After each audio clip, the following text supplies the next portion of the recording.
radiyo ijwi ry'Amerika.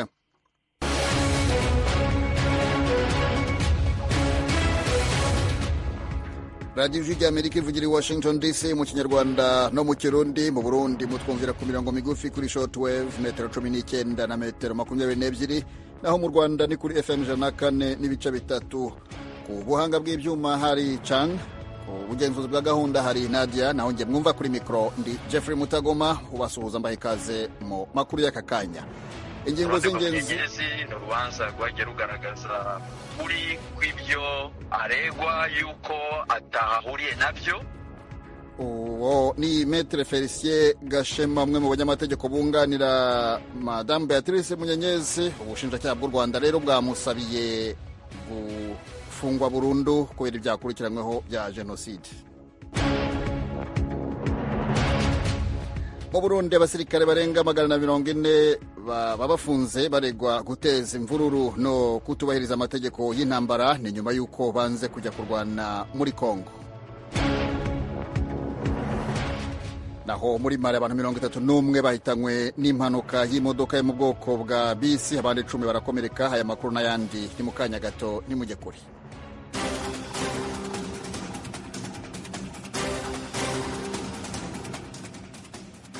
Amakuru tuyahere hirya no hino ku isi. Igitero cyagabwe ku kigo gishinzwe umutekano w'imbere mu gihugu muri Chad, murwa mukuru N'Djamena, cyahitanye abantu batari bake. Eugene Mukankusi haratugezaho inkuru. Ni igitero guverinoma yamaganira ku mpirimbanyi z'ishyaka ritavuga rumwe n'ubutegetsi PSF riyobowe na Yaya Dillo. Abategetsi bagize bati ibintu byasubiye neza mu buryo, kandi abakoze iki gikorwa batawe muri yombi, abandi barashakishwa kandi bazabihanirwa. Ibiro ntaramakuru bya Faransa AFP byatangaje ko guverinoma ivuga ku iki gitero cyagabwe nyuma y'uko umuyoboke w'ishyaka atawe muri yombi ashinjwa kugerageza kwica perezida w'urukiko rw'ikirenga. Dillo utavuga rumwe n'ubutegetsi ntarya iminwa mu bijyanye na perezida w'inzibacyuho ya Chad mubyara we Mahamat Idriss Déby Itno. Yamaganye igitero kuri perezida w'urukiko rw'ikirenga avuga ko ari baringa. Icyo gitero ku kigo gishinzwe umutekano w'igihugu kibaye umunsi umwe nyuma y'uko bitangajwe ko itora rya perezida rizaba ku itariki ya 6 y'ukwezi kwa 5, aho Mahamat Déby Itno na Dillo bafite umugambi wo guhangana. Eugene Mukankusi turacyari kumwe, uratubwira iby'agatsiko k'abasirikare bari ku butegetsi muri Guinea bavuga ko bashyizeho minisitiri w'intebe mushya iminsi 8 nyuma yo gusesa guverinoma yari iriho. Ibyo bibaye mu gihe mu murwa mukuru Conakry bisa naho ubuzima bwahagaze ku munsi wa kabiri w'imyigaragambyo ibera mu gihugu cyose. Abigaragambya barasaba ko umuyobozi w'urugaga ufunzwe arekurwa n'ibiciro by'ibiribwa bikagabanuka. Ikindi basaba ni ukureka itangazamakuru rikisanzura kandi imibereho y'abakozi ba leta ikivugurura. Ibiro ntaramakuru bya Faransa AFP byatangaje ko umuvugizi w'agatsiko k'abasirikari bari ku butegetsi Generali Mamadi Doumbouya yavugiye kuri televiziyo ko Amadou Ouriba, impuguke mu by'ubukungu, yagizwe minisitiri w'intebe n'umukuru wa guverinoma. Uwo muvugizi yavuze ko akazi k'ibanze ka Ouriba ari uguhosha umwuka mubi hagati ya leta n'ingaga 13 zatumije imyigaragambyo yatangiye kuwa mbere. Iyo myigaragambyo yatwaye ubuzima bw'abantu 2 mu bushyamirane bwabaye mu nkengero z'umurwa mukuru Conakry.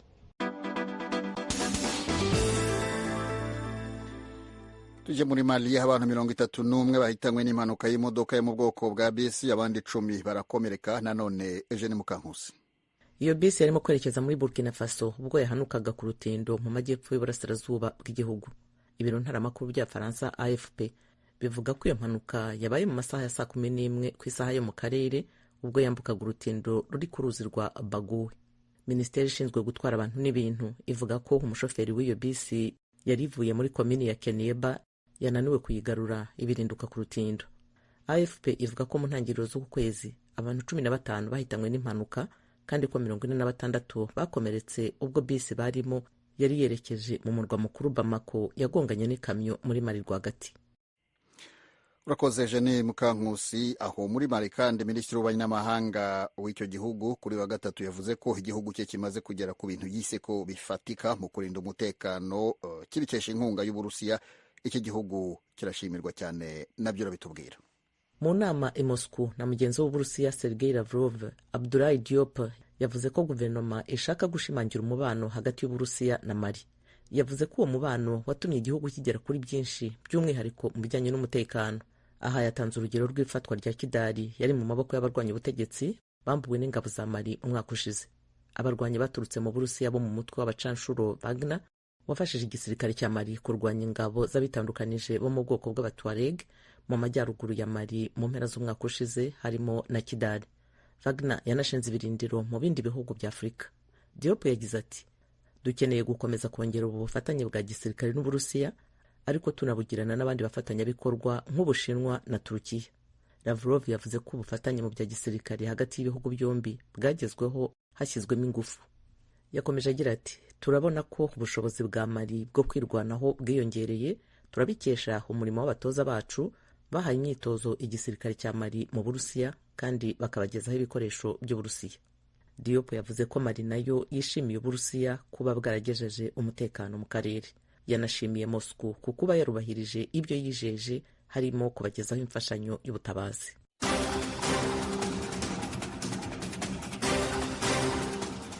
mukomeje kumva radiyo ijwi ry'Amerika ivugira i Washington DC mu Kinyarwanda no mu Kirundi. Aya makuru n'ayandi mushobora kuyasanga ku rubuga rwacu rwa interineti wa@radio-yacu.voa.com. Munadusanga kandi ku mbuga mpuzambaga za YouTube, Instagram na Facebook ndetse na X kuri VOA Radio Yacu. Mu kanya n'amakuru avugwa mu karere k'ibiyaga bigari byo muri Afurika.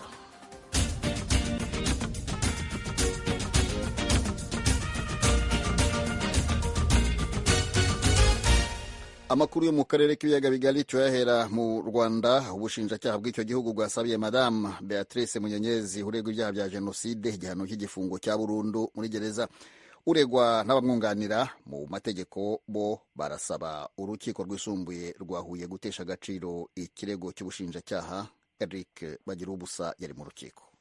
Iki gihano cy'igifungo cyo gufungwa burundu ubushinjacyaha bwasabiye Madame Beatrice Munyenyezi bwagishingiye ku ngingo z'itegeko riteganya ibyaha n'ibihano muri rusange mu gitabo cy'amategeko ahana ibyaha mu Rwanda. Butizimbye mu magambo, bwasabye ko urukiko rwazemeza ko ikirego cyabo gifite ishingiro rushingiye ku bimenyetso bwarushyikirije. Ubushinjacyaha bwasabye ko urukiko rwazemeza ibyaha bitanu birimo icyaha cyo gutegura jenoside, gushishikariza abantu gukora jenoside bihama Munyenyezi. Bwahise bumusabira kuzafunga ubuzima bwe bwose muri gereza kandi abaregera indishyi bakazazikurikirana. Uregwa yavuze ko umuntu ahanwa kubera ko yakoze icyaha. Yavuze ko ku giti cye nta ruhare yagize muri jenoside. Mu mezi 3 avuga ko yabaye kuri hoteli Ihuriro ya sebukwe ntaho bari, Munyenyezi yabwiye urukiko ko nta kibi cyahabereye. Yasobanuye ko batanga buhamya bamushinje mu Rwanda hari nabo bagiye kumushinja muri Amerika naho yari abazi.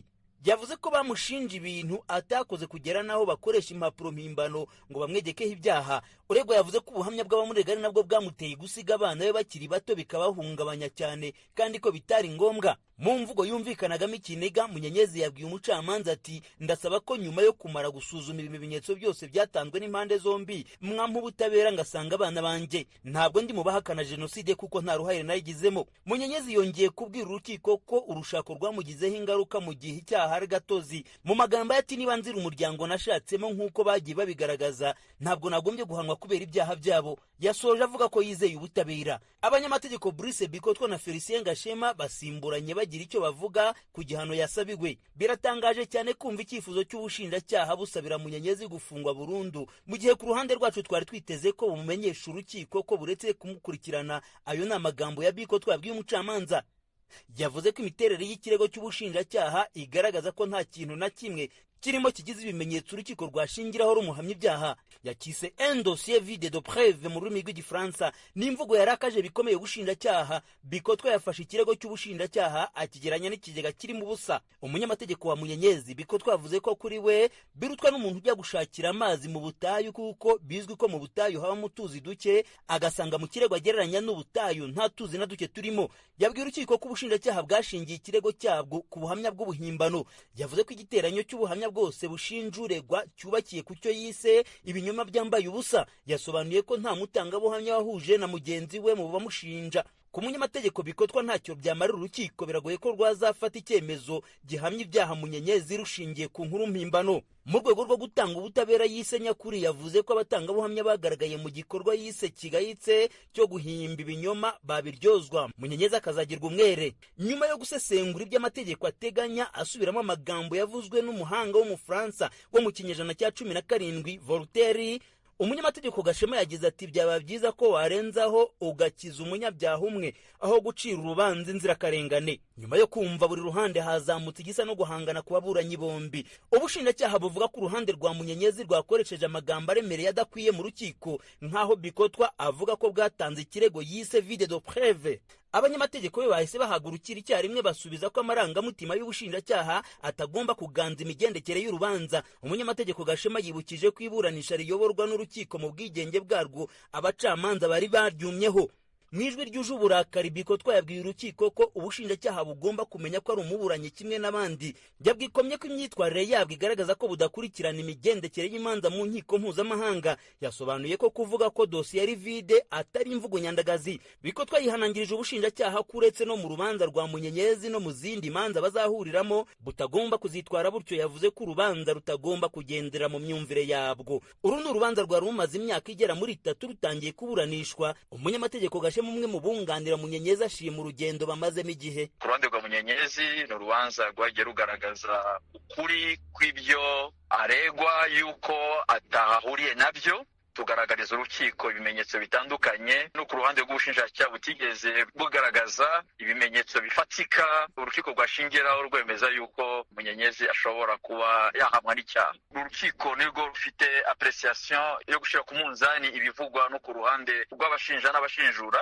ariko tugereranije ikimenyetso bashingiyeho bagaragaza batanga komantere cyaratesheje agaciro. Twizeye ubutabera kuko bwatangiye no gutangwa ku byemezo byagiye binafatwa na mbere. Munyenyezi ni umukazana wa Paul na Nyiramasuhuko wari minisitiri w'umuryango ku ngoma y'abatabazi. Inkiko za Arusha zamuhamije ibyaha bya jenoside zimukatira gufunga imyaka 47. Ni mu gihe umugabo wa Munyenyezi Arsene Shalom ntaho bari nawe yahanishijwe gufunga imyaka 25 ku byaha bya jenoside. Leta Zunze Ubumwe za Amerika mu mwaka wa 2021 yamwirukanye ku butaka bwayo nyuma yo gusanga yaratanze amakuru atari mukuri kubinjira n'abasohoka. Ibyaha aregwa bikekwa ko yabikoreye mu cyahoze ari perefegitura ya Butare, arabihakana akavuga ko bishingiye ku nyungu za politiki. Umucamanza azafata icyemezo mu mpera z'ukwezi kwa 3.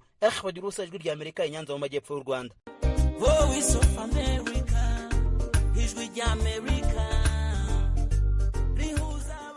Tuve mu Rwanda tujya mu Burundi aho inzego z'ubutegetsi bwa gisirikare zafunze abasirikare bagera kuri 242 kuva mu kwezi kwa mbere y'umwaka.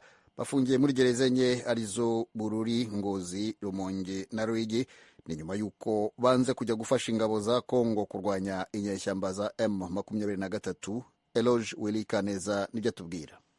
Amakuru ya Amerika yahawe n'amasoko yacu atandukanye yemeza ko haheze indwi zibiri abasirikare bafungiwe mu mahorero ya Bururi na Rumonge bumvirijwe n'abacamanza ba sentare ya gisirikare. Bumvirijwe aho bafungiwe kwa 12 ku kwezi. Baracarindira ingingo ya sentare. Abafungiwe Bururi 21 no mu Rumonge 103 bahageze haraheze ukwezi kurenga. Bari bahagaritswe mu kwezi kwa 12 umwaka uheze nk'uko amasoko yacu avyemeza. Mu Ruyigi na Ngozi amasoko yegereye abasoda bahafungiwe yatumenyesheje ko bahagaritswe itariki 9 z'ukwa 12 mu 2023. Abo mu Ruyigi 34 bahashikanywe itariki ya 17 ukwezi kwa mbere, mu gihe 84 b'Ingozi bajanyweyo ku maganekerezo ya 22 na 23 yuko kwezi nyene. Amasoko yacu yanashimangiye nanone ko abasirikare 118 bamaze kubwirwa na sentare ya gisirikare ko bazokomeza kuburana bafunzwe. Abo ba mbere babimenyeshejwe kwa 20 ku kwezi, mu gihe umurwi wa kabiri wahawe ayo makuru kwa 22. Nkuko amasoko yegereye abafunzwe yabibwijwe rya Amerika, abo basirikare bakurikiranywe ku vyaha bibiri nyamukuru: imigumuko no kwanka amategeko y'intambara. Umwe mu ntwazangabo atashimye ko umwidondoro w'umenyekana avuga ko umusirikare yemerewe kwanka amategeko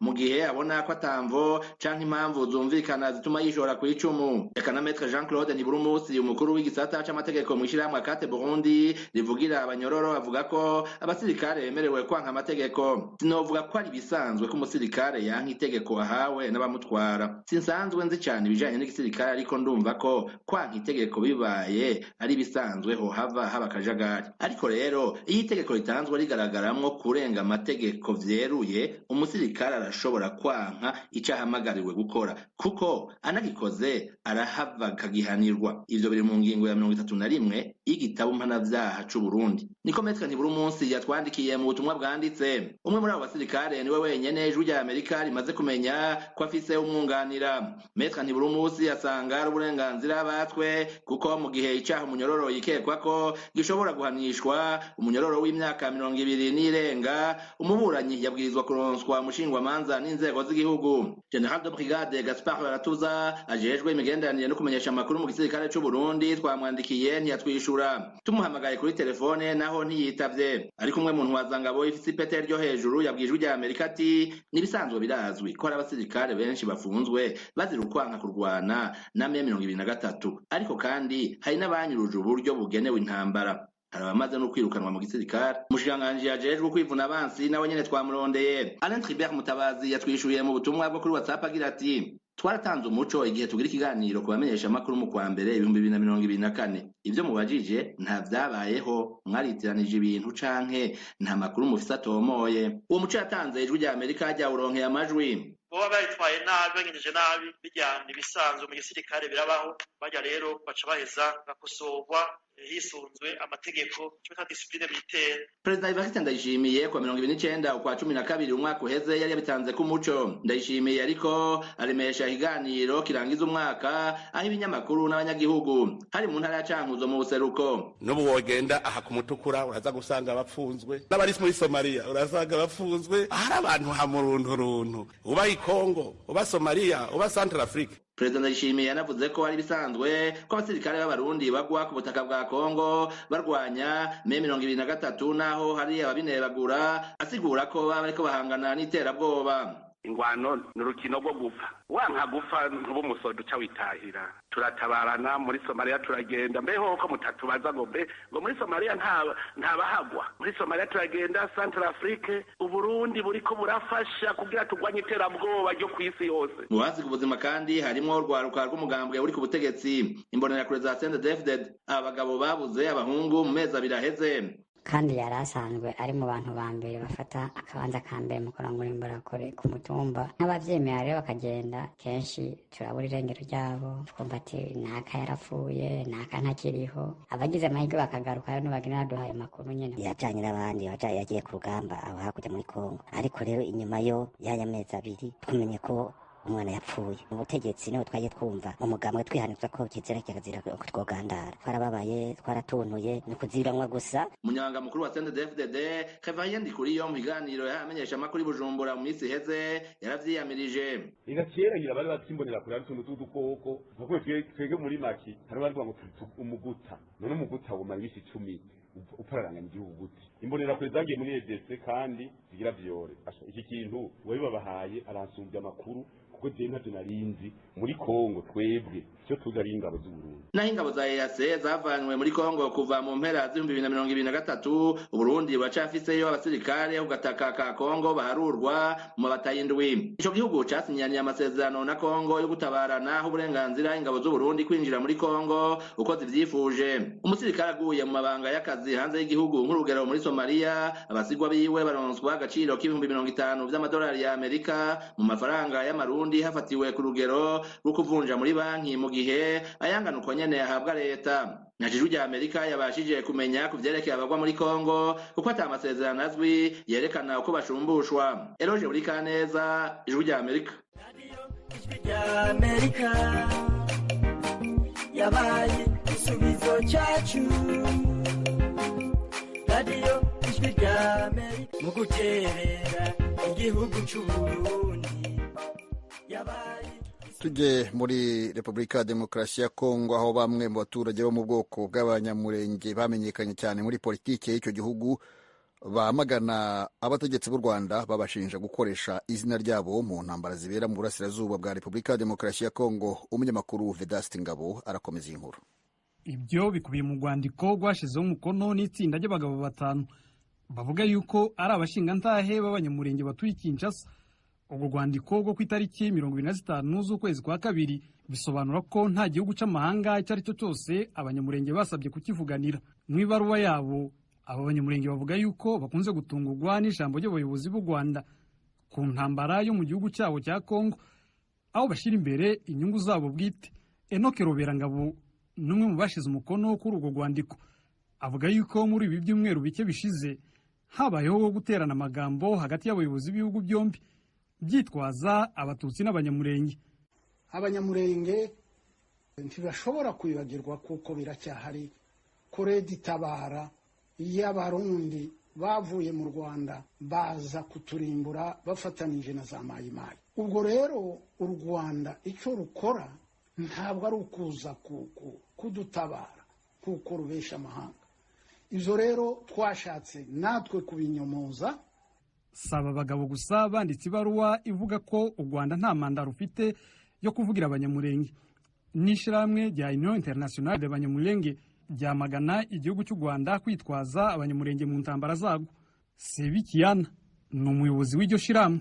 Twandikiye Minisitiri w'Ububanyi n'Amahanga wa Amerika Anthony Blinken tumubwira yuko leta y'u Rwanda nta manda ifite yo kuvuganira abanyamurenge n'abatutsi bo muri Kongo. Tugerageza kumubwira mu ncamake z'ibibazo twatewe na leta y'u Rwanda yinjira hariya mu gihugu cyacu yitiriye abanyamurenge cyangwa yitiriye abatutsi nguje gukemura ibibazo byabo, ariko ugize ngo urebe ibibazo byinshi twarabitewe n'iyo leta y'u Rwanda. Ntabwo ari inyungu z'abanyamurenge cyangwa inyungu z'abatutsi b'abanyekongo leta y'u Rwanda iza kuharanira. Nubwo biruko hari umubare wundi w'abanyamurenge bavuga yuko nabo batumva uburyo itsinda ry'abantu 5 bashobora kuvuga mu izina ry'ubwoko bagamije kurengera no kugera ku nyungu zabo bwite. Innocente Zijyayo ni umunyamategeko uburanira abatutsi, abanyamurenge n'abahema bo muri Kongo.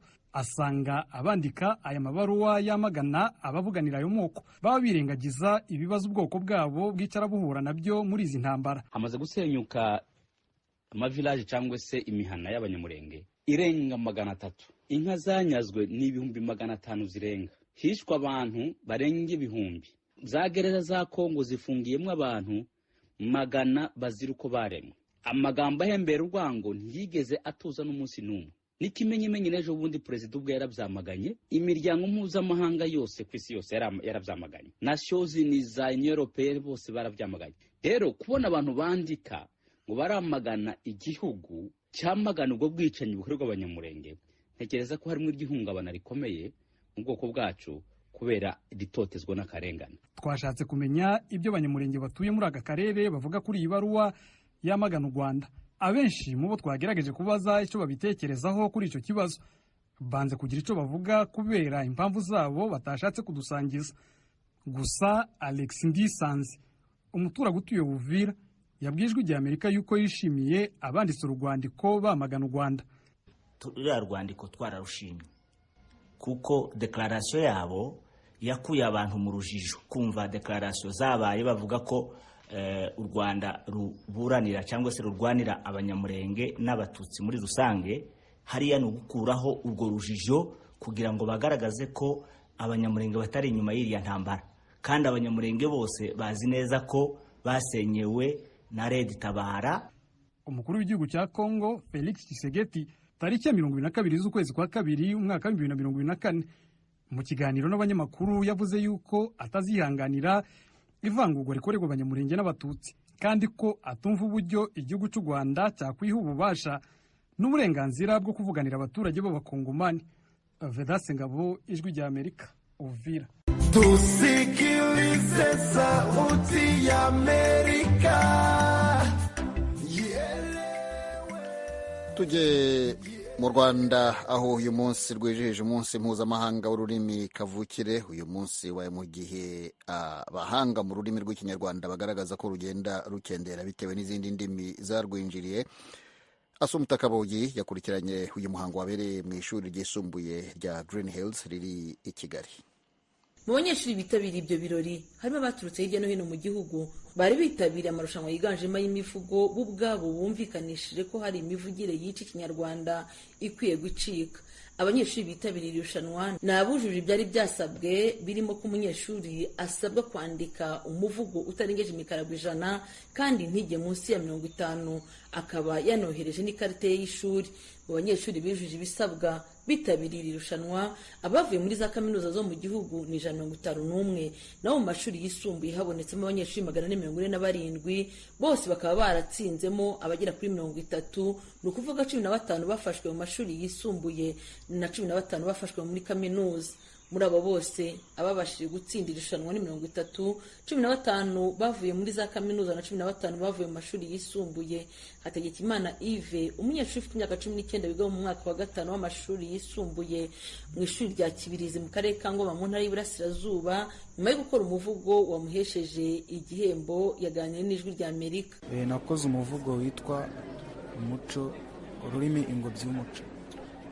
Nkundira twiganirire mwibarize nawe unyisubirize, ari ugusindinga no kohereza imore na basi sori viye n'umubyeyi umbwira icyiza cyuje ururimi rw'ikinyarwanda cyadufasha twese tukumvikana neza.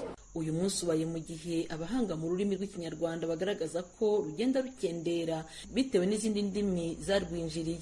Sanzabera Jean Dodier, umushakashatsi ndetse n'umwanditsi w'ibitabo by'ikinyarwanda, yaganiriye n'Ijwi rya Amerika. Sanzabera: muri ibi birori abanyeshuri baturutse mu bigo byo mu cyaro nibo bihariye ibihembo by'abahize abandi mu kuvuga neza ikinyarwanda ndetse no kucyandika.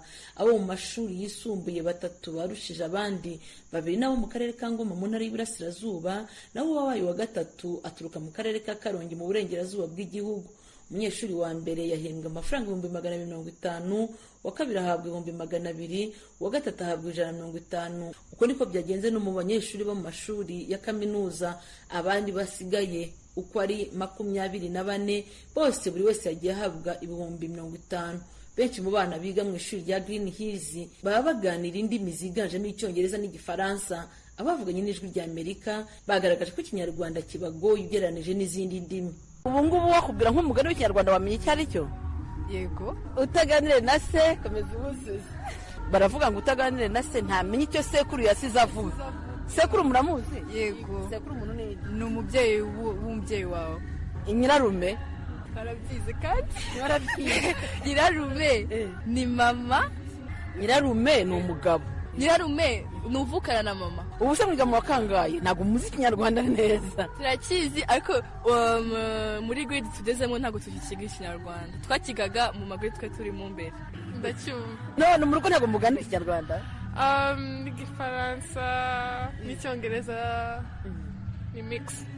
Uwacu Julienne ushinzwe itorero duteza imbere umuco muri Minisiteri y'Ubumwe n'Inshingano Mboneragihugu yagaragaje ko ururimi rw'ikinyarwanda rutacitse, ahubwo ko hari ingamba zo gukomeza kuruteza imbere.